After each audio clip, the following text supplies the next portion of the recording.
What's up, Idol fans and party people? This is your boy Chaz with another edition of All Types of Idol, where I give my commentary on what went down for the best of the audition rounds. So before they get started with the good auditions, they review Pants on the Ground and the many renditions that we have heard. Jessica Fernie, I remember her so well and I loved her smoky voice. So she comes back much slimmer, looking so much better than she did last year.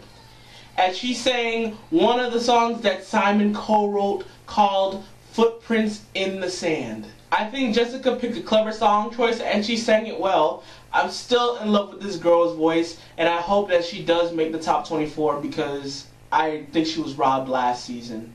And then we go to commercial, and who do I see once again on my TV screen? My friend Abdul this time. What up, Abdul?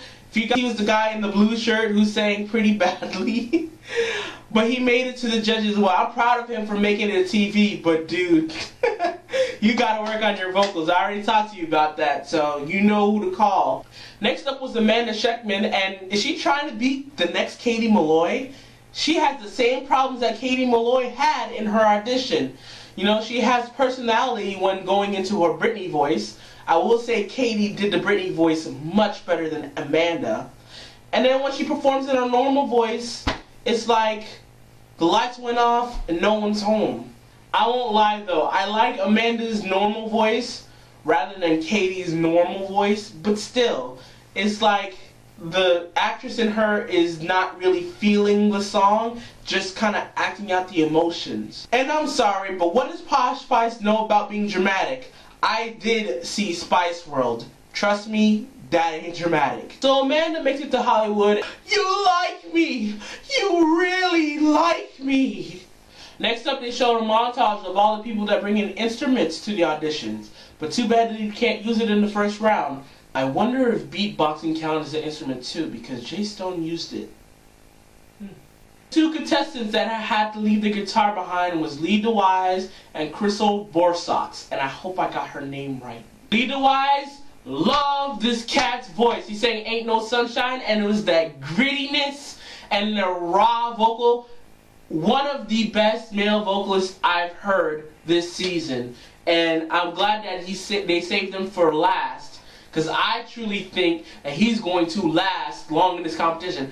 I'm betting this guy's going to make the top 12. Crystal, on the other hand, chose to sing Piece of My Heart, and I think she has a really good voice. I don't think the song really showed her off to the best of her ability, but at the same time, I really do think that she could be something on the guitar too. With the guitar, I think she may wow me. And then they show a clip of all of the fake outs. Now, what I didn't notice, Simon got in on the action. And what really surprised me is it was Noel's audition. It's another guy that I met in Orlando. And we're treated to a montage of all the familiar faces. One of those faces was Rose Flack. And I love how she says, you said that I was one of the auditions that you were going to remember. And yet Simon said he doesn't remember her. So another familiar face was Lacey Brown. She actually went on a singing face-off at the Final 50 with Megan Joy. And Megan Joy ended up going to the semifinals. I really wish that Lacey Brown really did take Megan Joy's spot, because I can stand Megan Joy from last season. I'm sorry. And she proves it with her audition of Somewhere Over the Rainbow. Now she has an interesting, quirky jazz voice. I like it. It's more in tune than Megan Joy's was.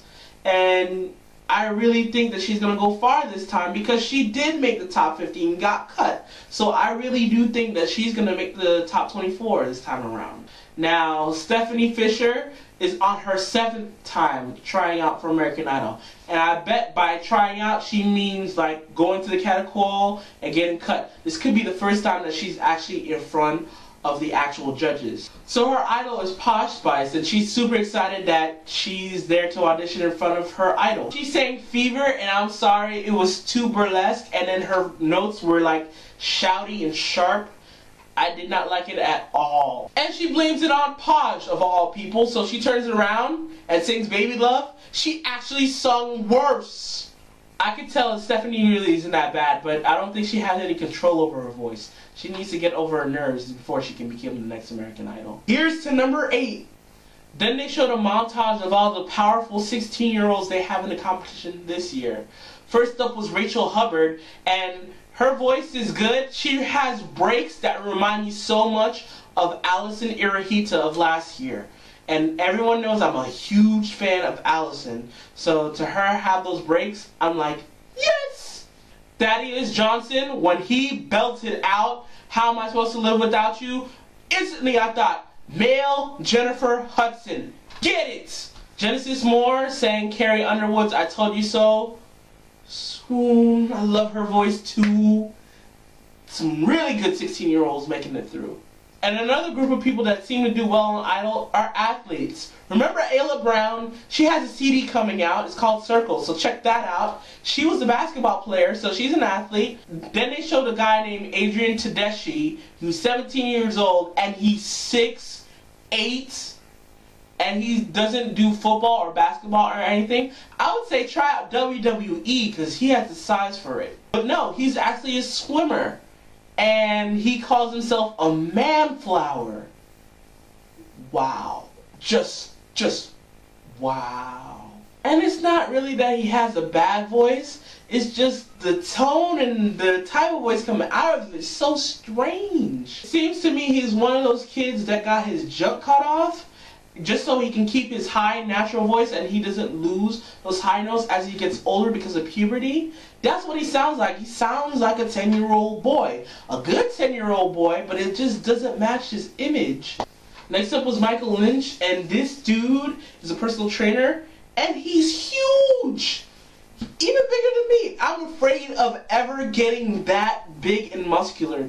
I don't know what to do myself. Seriously, if anybody can give Jermaine Sellers a run for his money, Mike is the person to do it. Because I thought he had an amazing rendition of the song that he sung. I can't even remember the name of the song that he sung, but I know I loved it.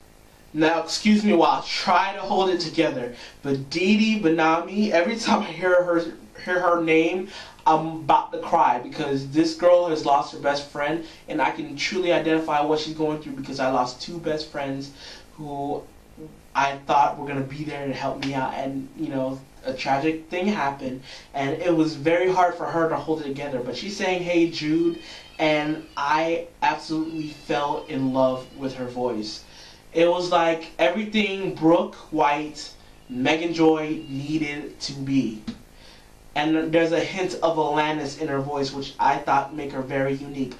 I love this girl. This girl got at my heart much more than I thought. I didn't think Haley was going to get topped, but Dee Dee topped Haley for me. I would like to have both of them in the top 24, if not top 12. But Dee Dee, I have the sneaking suspicion with that story, you got at my heartstring, I could see you actually winning the competition. So right now, if I had to place a bet on who's going to win, I would say Dee Dee Benami. But we'll see what happens.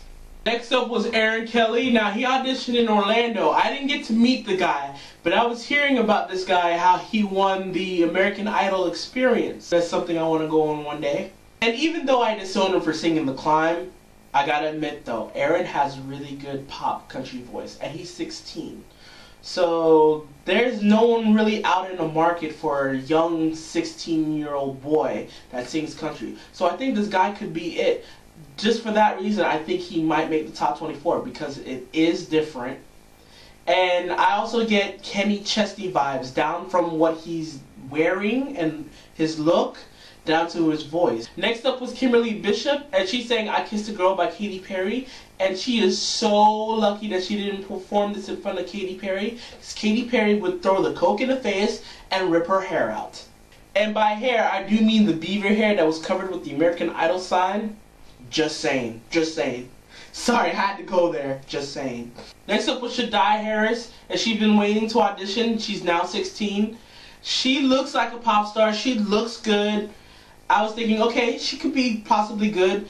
Girl opened her mouth to sing Fallin', and she was falling in and out of key of the song. Oh. So the last audition of the day was Hope Johnson, and this is another one that got to my heart. This girl is poor, and when she has lunch from her school, she'll save the lunch and save it for her brother. And I'm like, that is one heck of a sister. So she's saying, I hope you dance. And instantly I love this girl's tone because she's so authentic. The only problem is her high notes, they were thin. And I felt like she did cut off her notes. Part of the reason why is I think she needs to support those notes, because I don't think she's breathing right, because I felt her thinning out her notes too. But I think she has great potential. We'll see what happens in Hollywood. So all in all, finally, the auditions are over. 181 people made it to Hollywood. And I wish I was one of those people, honestly, because I would love to go to Hollywood. But it's not in the cards for me. So until next time, people, love, peace, chicken grease.